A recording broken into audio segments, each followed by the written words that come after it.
Just अभी अपना 12th पास किया है और क्या आप भी कंफ्यूज्ड हो कि ऐसे कौन से ट्रेंडिंग कोर्सेज और जॉब्स हैं दैट कैन एक्चुअली पे यू वेल?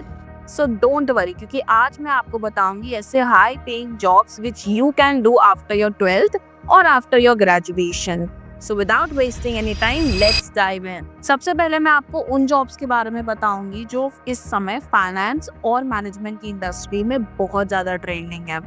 अगर आपने अपना 12th कर लिया है और आप इन जॉब्स के लिए इंटरेस्टेड हो, तो आप अपने जो डिग्री है उसको उस हिसाब से अलाइन कर सकते हो और चूज़ कर सकते हो, ताकि आपको फ्यूचर में ज़्यादा प्रॉब्लम ना आए।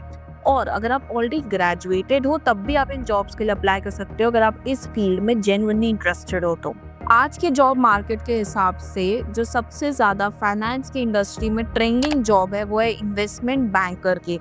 इन्वेस्टमेंट बैंकर का काम होता है कंपनी को एडवाइस करना या फिर असिस्ट करना कि वो अपने कैपिटल को किस तरीके से रेज कर सकते हैं। इन्वेस्टमेंट बैंकर का एक स्ट्रॉन्ग कमांड होता है फाइनेंशियल मॉडलिंग में, डील मेकिंग में, रिलेशनशिप बिल्डिंग में, क्योंकि जब आप एक इन्वेस्टमेंट बैंकर की तरह काम कर रहे होते हो तो फिर आपको बहुत सारे क्लाइंट्स के साथ डील करना होता है, उनको कन्विंस करना होता है कि वो आपकी कंपनी में पैसा लगाएं, और आपकी कंपनी को भी आपको एडवाइस करना होता है कि आप वो कहाँ से या किस तरीके से कैपिटल्स को रेज कर सकते हैं। एवरेज स्टार्टिंग सैलरी एक इन्वेस्टमेंट बैंकर की होती है 12 to 15 LPA, और 2-3 साल के एक्सपीरियंस के बाद वो इंक्रीज हो सकती है from 25 to 30 LPA as well. Investment banker के बाद जो सेकेंड गुड ऑप्शन होता है फाइनेंस इंडस्ट्री में वो होता है CFA। CFA stands for chartered financial analyst. ये एक ऐसा जॉब रोल है जो थोड़ा बहुत सिमिलर है CA के साथ, बट CA से फार इजी है। यू कैन से बेसिकली इसमें सिलेक्ट होने के लिए आपको 3 लेवल्स ऑफ एग्जाम्स देने होंगे, just like in CA, and आपको बैचलर्स की डिग्री चाहिए होगी कॉमर्स के थ्रू, या फिर अगर आपके पास MBA है फाइनेंस में तो वो आपके लिए एक एडेड एडवांटेज होगा। एक चार्टर फाइनेंशियल एनालिस्ट का काम होता है कंपनी के फाइनेंशियल डेटा को यूज़ करना, उसको एनालिसिस करना, ताकि वो कंपनी को या फिर अपने क्लाइंट्स को एडवाइस कर सके कि वो किस जगह इन्वेस्टमेंट कर सकते हैं। उनके इन्वेस्टमेंट डिसीजंस पे बेसिकली उसको एडवाइस करना काम होता है CFA का। साथ ही साथ जो ट्रेंड्स चल रहे हैं इस समय बॉन्ड्स पे, या फिर जो ट्रेंड्स चल रहे हैं स्टॉक्स पे, उसको भी पूरी तरीके से एनालिसिस करना एक CFA का काम होता है। अगर आपको लगता है कि आप भी फाइनेंशियल मॉडलिंग में या फिर फाइनेंशियल एनालिसिस में इंटरेस्टेड हो तो आप इस ऑप्शन के लिए ऑप्ट कर सकते हो।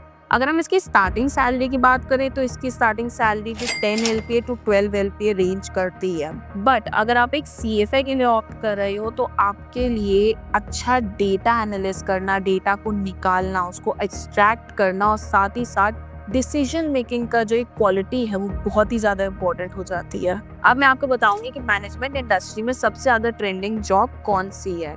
करंटली मैनेजमेंट इंडस्ट्री में बिजनेस एनालिस्ट की जो जॉब है वो सबसे ज़्यादा ट्रेंडिंग है। बिजनेस एनालिस्ट का काम होता है कंपनी के जो स्टेक होल्डर्स हैं उनके साथ मीटिंग करना, उनसे जो रिक्वायरमेंट्स है उनको गैदर करना, और साथ ही साथ बिजनेस को इम्प्रूव करना।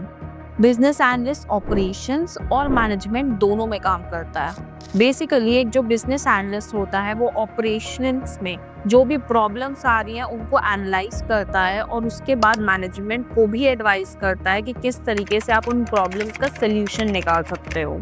अगर हम बिजनेस एनालिस्ट की क्वालिफिकेशन की बात करें तो फिर हमें बेसिकली एक बैचलर्स डिग्री चाहिए होती है बिजनेस मैनेजमेंट में या फिर कॉमर्स की किसी भी फील्ड में।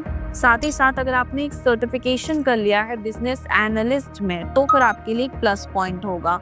और जो इसकी स्टार्टिंग सैलरीज होती हैं that starts from 5 to 6 LPA per annum. एक और चीज़, अगर आप बिजनेस एनालिस्ट के रोल में जाना चाहते हो सो मेक श्योर कि आपकी जो प्रॉब्लम सॉल्विंग स्किल है वो बहुत ही ज़्यादा अच्छी हो। अब जो मैनेजमेंट की इंडस्ट्री में one of the high paying jobs है वो है प्रोडक्ट मैनेजर की। प्रोडक्ट मैनेजर का काम होता है कंपनी के प्रोडक्ट के विजन को सेट करना और उसके डेवलपमेंट प्रोसेस को लीड करना। इन सिंपल वेज जो प्रोडक्ट की एक कंप्लीट लाइफ साइकिल होती है, end to end, day to day task, उसको इंश्योर करना एक प्रोडक्ट मैनेजर का काम होता है। अगर हम इसके क्वालिफिकेशंस की बात करें तो फिर अगर आपने बैचलर्स की हुई है मैनेजमेंट से, फाइनेंस से या फिर कॉमर्स की किसी भी डिग्री से तो फिर आप इसके लिए अप्लाई कर सकते हो। एक चीज़ हमेशा याद रखना कि अगर आप किसी भी जॉब रोल में जा रहे हो और उसी जॉब रोल से रिलेटेड अगर आपके पास सर्टिफिकेशन है हर जॉब रोल का, हर जॉब का एक अपना सर्टिफिकेशन होता है, उससे रिलेटेड फील्ड का अगर आपके पास कुछ एडेड सर्टिफिकेशन है, सो हमेशा आपकी प्रोफाइल के लिए वो एक प्लस पॉइंट की तरह काम करेगा। सो प्रोडक्ट मैनेजर्स के भी डिफरेंट सर्टिफिकेशंस होते हैं, अगर आप उसके लिए भी एक सर्टिफिकेशन ले लेते हो तो आपके प्रोफाइल के लिए प्लस पॉइंट होगा। एवरेज स्टार्टिंग सैलरी की अगर हम बात करें प्रोडक्ट मैनेजर की, तो उसकी एवरेज स्टार्टिंग सैलरी होती है 15 टू 20 LPA। बिजनेस एनालिस्ट से भी ज़्यादा सैलरी होती है प्रोडक्ट मैनेजर्स की।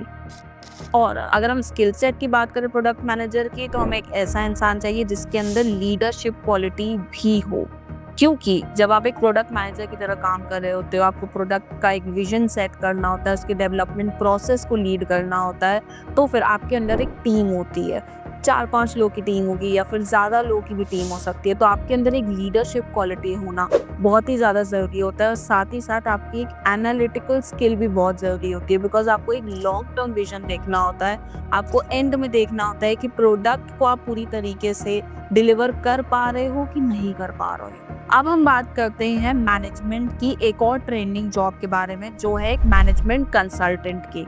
मैनेजमेंट कंसल्टेंट का काम बहुत सिंपल होता है, वो डेटा का एनालिसिस करता है, उसके बाद वो कंपनी को एक एडवाइस करता है कि किस तरीके से आप उस कंपनी को इम्प्रूव कर सकते हो, उसकी वर्किंग इम्प्रूव कर सकते हो। एक्सटर्नल बेसिकली जो मैनेजमेंट कंसल्टेंट होता है वो एक्सटर्नल स्टेक होल्डर्स को और क्लाइंट्स को एडवाइस करता है। उसका काम बिजनेस एनालिस्ट की तरह ही होता है, बट बिजनेस एनालिस्ट जो कंपनी के इंटरनल प्रोजेक्ट्स होते हैं, इंटरनल प्रॉब्लम्स आ रही होती हैं, उनको रिजॉल्व करता है।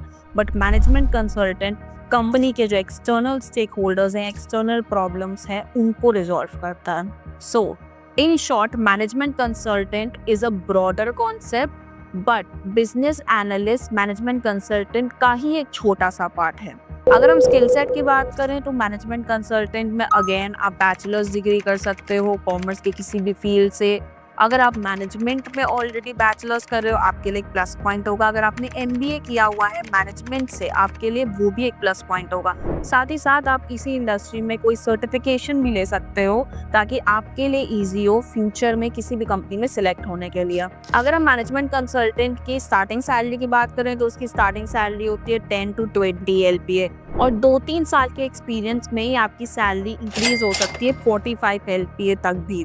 अगर इसके स्किल सेट की बात करें तो अगेन आपको एनालिटिकल थिंकिंग, आपको प्रॉब्लम सॉल्विंग, आपका कम्युनिकेशन स्किल अच्छा होना चाहिए। This is it for today's video. आज की वीडियो में हमने आपको कुछ ऐसे ट्रेंडिंग जॉब्स बताई फाइनेंस इंडस्ट्री में, मैनेजमेंट इंडस्ट्री में, या किसी भी इंडस्ट्री में जिसमें आप अप्लाई कर सकते हो 12th के बाद, या फिर अगर आप ग्रेजुएशन कर रहे हो, या फिर आपका ग्रेजुएशन कंप्लीट भी हो गया है। If you are looking to explore for more options, you can easily go and explore for these jobs because these are really well high paying, and according to the decent job market इनका future में भी scope बहुत ज़्यादा बढ़ने वाला है।